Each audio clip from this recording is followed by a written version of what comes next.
People who have a position of leadership often get confused because they think that position makes them a leader. Jesus told a different story. In Matthew 20:25 through 28, the scripture says, "But Jesus called them to him and said, 'You know that the rulers of the Gentiles lord it over them, and their great ones exercise authority over them. But it shall not be so among you. But whoever would be great among you must be your servant. And whoever would be first among you must be your slave, even as the Son of Man came, not to be served, but to serve, and to give his life as a ransom for many.'" Jesus' example of leadership is an example of service. Great leaders are not first, they're last. They are not the masters, they are the slaves. Jesus set the example by coming to earth and laying down his own life for us. What you do in your connect groups is important, but oftentimes what you do outside of your connect groups matters the most.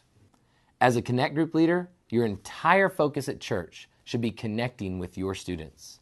We expect our connect group leaders to be great hosts even outside their meetings. In order to do this, you will have to make sacrifices. For example, you should not plan to sit by your friends during our fellowship meal. Instead, you should look for students from your group and sit next to them. The same goes for your seat selection during church. Connect groups should sit together in whatever area their leader designates. As a leader, you should lay down your right to sit with your friends your age and choose to sit with your group.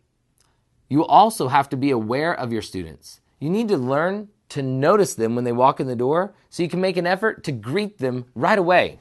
If they get up during church, you should get up and see if they need anything. Don't be rude or pushy about getting them back to church, but keep tabs on them and make sure they don't disappear. You will have to actively make choices to love others more than yourself in order to be a good connect group leader.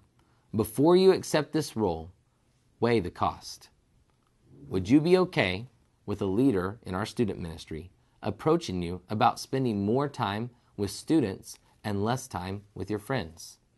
Are you willing to accept the role of leadership Jesus did by becoming a servant to all? If you are not willing, then you are not ready to take on this leadership position. But if you are willing, then you are probably ready to be a connect group leader. Pray about it. If you're willing, let's continue by taking a look at a typical connect group meeting.